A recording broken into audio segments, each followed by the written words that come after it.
Bonjour, bonsoir. Bienvenue sur la chaîne de l'immigration et de l'entrepreneuriat. Si c'est la première fois que tu as vu sur cette chaîne, mon nom est Stéphane Chouapi. Ici, on parle d'immigration, d'intégration et d'entrepreneuriat parce que nous sommes certains que ce sont des sujets qui vous aideront non seulement à immigrer au Canada, mais surtout à prendre votre place ici. Alors, ce sont des thématiques qui vous intéressent. Je vous demande juste de vous abonner à cette chaîne, mais surtout activer la cloche de notification pour ne pas manquer l'apparition d'autres vidéos.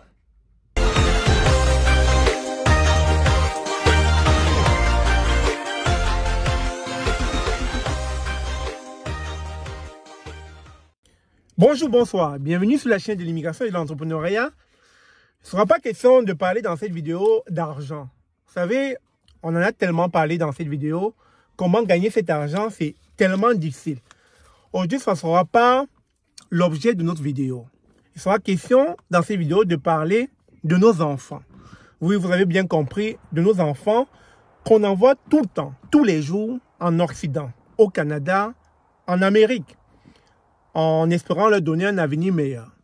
Alors, chers parents, écoutez bien ce message. C'est très important. Et il y a des réalités ici. Et ces réalités, très souvent, nos enfants ne sont pas préparés à les vivre. Et c'est la raison pour laquelle moi j'ai immigré vieux. J'ai immigré comme autour de 30 ou autour de 26 ans par là.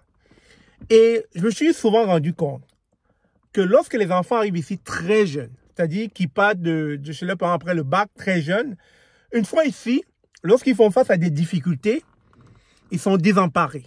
Ils tombent en dépression.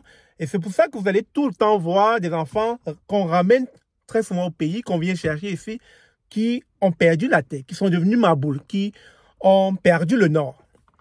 Tout simplement parce que les réalités sont telles que lorsque vous êtes coincé, lorsque vous êtes en face des obstacles, si vous n'avez pas un mental, si vous n'avez pas un moral, si vous n'êtes pas fort à toute éventualité, vous allez perdre le nord, vous allez déprimer, vous allez perdre la boussole, vous allez quasiment devenir fou. Et on a vu beaucoup d'Africains. Je n'en cite pas, il y a eu des vidéos, que ce soit dans les téléjournaux, dans les news, dans les papers. On a vu des Africains arriver ici, déconner, perdre la tête. Et ça, c'est dû à quoi? C'est tout simplement du fait que la société dans laquelle nous vivons est stressante. Et c'est la raison pour laquelle j'aimerais passer ce message à nos chers parents. Avant d'envoyer un enfant en Occident, rassurez-vous que cet enfant a le mental nécessaire pour pouvoir faire face à ces obstacles. Et la seule façon de vous rassurer, c'est déjà de voir si dans le pays d'origine, l'enfant arrive à vous prouver qu'il est capable de s'en sortir une fois dehors. Parce que le dehors est difficile. Je suis titré, j'ai des diplômes, j'ai étudié.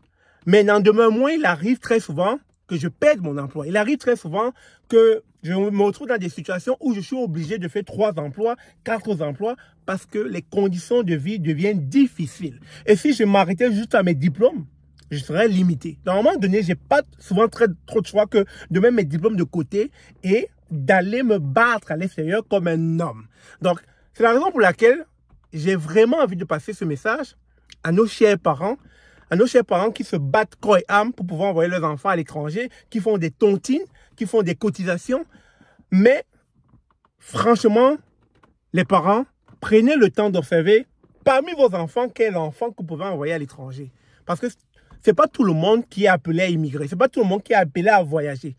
Vous pouvez pas prendre une princesse, vous pouvez pas prendre un prince et vous l'emmener à l'étranger alors que vous n'avez pas les moyens. Si vous êtes l'enfant d'un ministre ou par exemple l'enfant du président de la République, vous pouvez le faire. Mais si vous êtes l'enfant d'un pauvre, si vous avez des revenus moyens et que vous ne pouvez pas vous payer sa scolarité, déjà, le simple fait de payer la scolarité d'un enfant ici en Occident, la première année tourne autour de 15 000 $ canadiens. Et sachant que vous n'avez pas ces revenus-là, que vous êtes battu corps et âme, que vous avez fait des cotisations pour envoyer votre enfant à l'étranger, vous pouvez voir que si cet enfant ne développe pas les capacités mentales, physiques nécessaires pour pouvoir se battre à l'extérieur, ça va devenir votre fardeau. Et ça ne va pas seulement devenir votre fardeau de manière financière, mais ça va devenir votre fardeau de manière morale. Parce que quand l'enfant va se sentir mal, quand l'enfant va déconner, quand l'enfant va perdre le nord ici, qu'est-ce qui va se passer? Vous allez commencer à réfléchir. Comment venir chercher notre enfant? Comment récupérer l'enfant? Le peu qui vous reste encore. C'est la raison pour laquelle il est important, et je le dis encore bien, avant d'envoyer votre enfant à l'étranger, rassurez-vous que déjà dans le pays d'origine, qu'il ait déjà fait ses preuves. Et moi, je conseille d'envoyer l'enfant quand il est déjà assez mature, quand il est déjà prêt, psychologiquement, moralement et physiquement. Parce que quand vous envoyez un enfant, quand il est encore dorloté, quand il est encore au lait, etc., mais c'est pas ici qu'il va être bisouté. C'est pas ici qu'on va le cajoler. C'est pas ici qu'on va le caresser dans le sens du poil. Il va être émulé de gauche à droite. On va le bousculer de gauche à droite. Il aura tous les chocs possibles. Et s'il n'est pas prêt, vous voyez un peu comment il va vivre cela? Il n'était pas préparé pour ça. Surtout que ses parents ne sont plus autour de lui. Donc prenez le temps, observez autour de vos enfants, observez-les, regardez qui de vos enfants peut d'abord aller à l'aventure. Qui de vos enfants peut déjà se lancer à l'étranger, peut déjà immigrer, peut prendre la route. Ensuite, après, faire venir progressivement le reste de la famille.